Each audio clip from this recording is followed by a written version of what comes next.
I think it's really important for academic institutions to more closely align with institutions like BELA because BELA is close to the business community, and academic professors, whether you're a professor or a B school in a law school, B school, we need to stay connected to the business.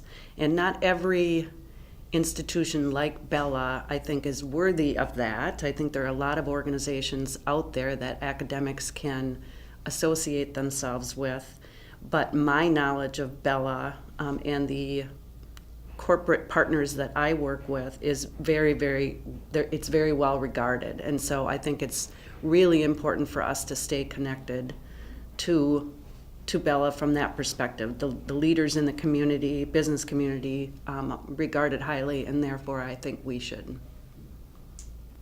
Well, research is probably the biggest one. Just the other day I had a student ask me a question on policy. I reached out to my BELA representative, and he had a response to me within 10 minutes, literally.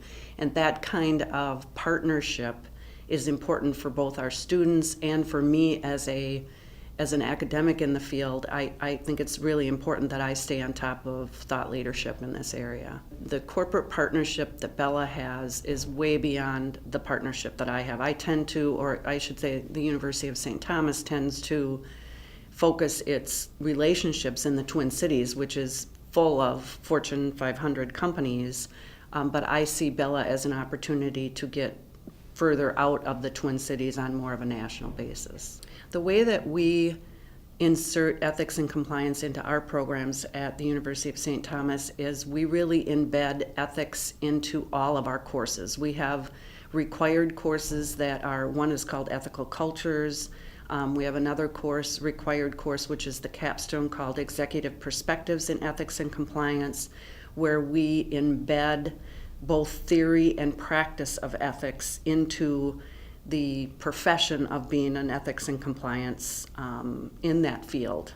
And so both from a practical standpoint and, like I said, a theoretical standpoint, we have ethics labs type situations where we work with companies that have a particular ethical dilemma, and they want our students to work through that dilemma over the course of a semester.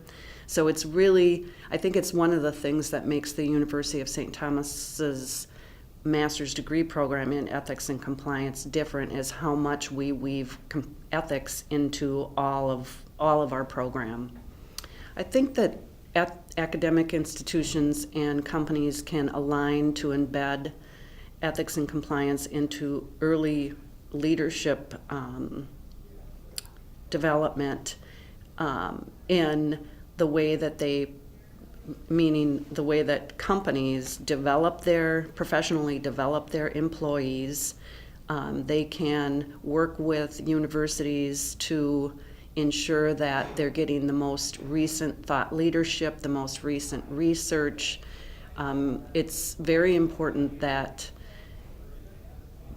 companies take a vested interest in their employees in this space early on, even maybe not even wait until it's to a leadership level. I mean, that kind of changes depending on what corporation you're talking about.